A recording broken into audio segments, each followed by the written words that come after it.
Breaking news today as a significant executive order has been signed, this time executed in person, signaling a major development that has captured national attention. For countless individuals and families who have been tirelessly working to make ends meet, checking bank balances daily in hope of some financial relief, this announcement could represent a pivotal shift. The focus is on proposed stimulus dividend checks of $2,000 directed toward millions of low and middle income Americans.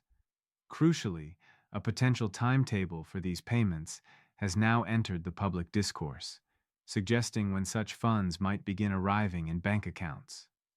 This timeline is reportedly sooner than many might anticipate. The central proposal involves substantial direct payments, framed as a holiday boost for millions of cash-strapped individuals, with a specific schedule for these special checks finally being discussed. After much anticipation and repeated mentions of such relief, the conversation has moved from mere speculation into the realm of concrete details regarding timing. In recent remarks, the promise was clearly stated to provide a dividend to the people, coupled with an assertion of reducing national debt. The vision extended further, suggesting that over the coming years, such benefits could increase, and even positing a future where income taxes might be eliminated due to enormous government revenue. These are sweeping commitments that have been reiterated directly to officials and the public. The most pressing detail for many is when payments could start. According to recent statements from the Treasury, these payments could begin as early as the coming year. With the new year imminent, the specific window suggested falls within the first 3 months of the following year. That means the period to watch closely includes January, right after the new year, February, or March. These 3 months are now highlighted as the critical timeframe for potential distribution. Official commentary indicated the possibility of $100 to $150 billion in refunds, which could translate to between $1,000 and $2,000 per household. However, it is vital to note the repeated and specific promise has been for $2,000, not $1,000. This distinction is important, as delivering a lesser amount could undermine public trust. Analysts observe that the fulfillment of this promise is deeply intertwined with the political landscape and upcoming elections, creating a compelling impetus to follow through on the stated commitment. Many people are asking why this assistance cannot be delivered immediately, especially during a time of seasonal need. The answer lies in the required legislative process. Any such program must first secure congressional approval. This means a bill must pass through the House of Representatives, then gain approval in the Senate, before finally reaching the desk for a signature. This process inevitably takes time. A point of frustration for many is the perceived speed with which legislation for international aid can sometimes move, contrasted with the slower pace for domestic relief aimed at American citizens. This, analysts suggest, is the current political reality. The paramount question for most is eligibility. The proposal targets low and middle income earners.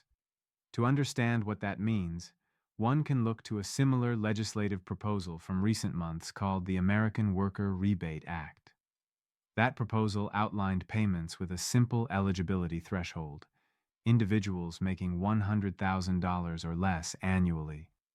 Experts believe similar criteria could apply to this larger proposal. Therefore, if an individual's income is at or below $100,000, they would likely fall into the qualifying category. This encompasses a broad swath of the population. Seniors receiving Social Security retirement benefits are included, as they are often on fixed incomes. Those receiving supplemental security income qualify, even with very low or no income. Individuals receiving Social Security disability insurance benefits are eligible. Veterans receiving benefits from the Department of Veterans Affairs are covered. Recipients of railroad retirement benefits are included. Individuals receiving spousal or survivor benefits based on a spouse's work record also qualify. Low-income workers earning less than $100,000 per year are eligible.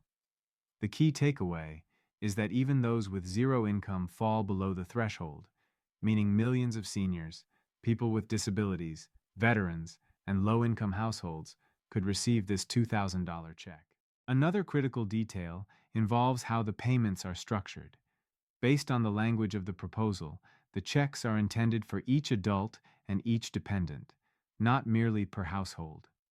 This means a family of four, comprising two adults and two children, could potentially receive a total of $8,000. Such a sum could be genuinely transformative for household finances, helping to cover essential costs like rent, utilities, groceries, and medical expenses. A natural question arises regarding the source of this funding and whether it represents new spending that would increase the national debt. The argument put forward centers on revenue generated from tariffs. Official Treasury data from recent months shows tariff revenue figures in the tens of billions each month, with a noticeable increase sustained over a period. Analysts note that the estimated cost to fund the $2,000 checks for the targeted population is approximately $160 billion. Given the current monthly tariff revenue streams, it would take roughly 4 to 5 months to collect that sum. This mathematical alignment supports the proposed timeline of payments in the first quarter of the coming year, as the revenue appears to be accruing in a manner that could facilitate the program. However, significant challenges remain before any check can be mailed. The first and largest hurdle is congressional approval. Such a plan would require passage through both chambers of Congress before becoming law. Second, some economists debate the sustainability and accuracy of the tariff revenue projections, questioning whether these funds are a long-term, reliable source. Third, the political calendar and potential for partisan gridlock could delay or alter the legislation. Fourth, the announcement of such payments inevitably attracts scammers. Already, fraudulent messages may circulate, claiming to expedite payments for a fee or requesting personal banking information. It is crucial to remember that legitimate government programs never require payment or sensitive financial details to receive benefits. In a separate but related demonstration of executive action, a recent executive order was signed focusing on artificial intelligence regulation, aiming to create a single national framework. This action signals an active use of executive power to advance policy while broader legislation is developed, offering a parallel example of how policy moves forward through different channels. Given this information, a clear action plan is advisable for those who believe they may qualify. First, ensure your tax filing is complete and up to date. Even if your income is below the filing requirement, submitting a return is essential as it informs the IRS of your status and provides a direct deposit pathway. Second, if you receive federal benefits, such as Social Security, SSI, SSDI, or VA benefits, verify that your direct deposit information is current with the relevant agency to avoid delays with paper checks. Third, if you have moved recently, immediately update your address with the IRS, the Social Security Administration, or any other federal agency that contacts you. Fourth, if you do not have a bank account, consider opening a free account at a local credit union or through a reputable financial service to enable direct deposit, which is the fastest and most secure method of receipt. Fifth, maintain patience, but stay informed. The period to watch is the first quarter of the coming year. Sixth, remain vigilant against fraud. Any communication demanding payment or personal information for your stimulus check is a scam. Official payments will be distributed automatically based on existing government records. The essence of this development is a clear promise of substantial direct payments, a supporting timeline from Treasury officials, and revenue data that suggests a funding mechanism. The potential is for $2,000 checks for each adult and dependent in households earning under $100,000 annually, encompassing a wide range of beneficiaries from seniors and veterans to low-income workers. The targeted window is the first quarter of the coming year, which is now only weeks to a few months away. For a single parent working multiple jobs, this could mean security against eviction. For a veteran, it could mean access to necessary medications. For a senior on a fixed income, It could mean adequate heat and nutrition through the winter. Times are undoubtedly difficult for many, and the wait for relief can feel interminable, especially during periods of heightened financial and emotional strain. It is important to remember that you are not alone in this experience, and that mutual support and accurate information are vital. This situation will continue to evolve, and updates will follow as legislative actions unfold, votes are taken, and final decisions are made. Staying informed through reliable sources is key. If you have questions about eligibility or process, seek out official information from government agencies.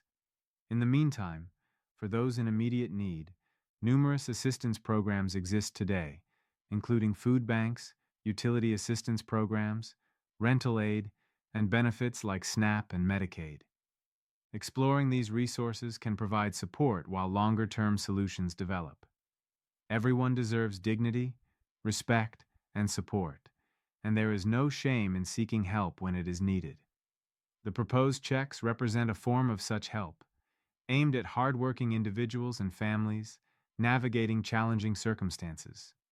Take care of yourselves and each other as we await further developments.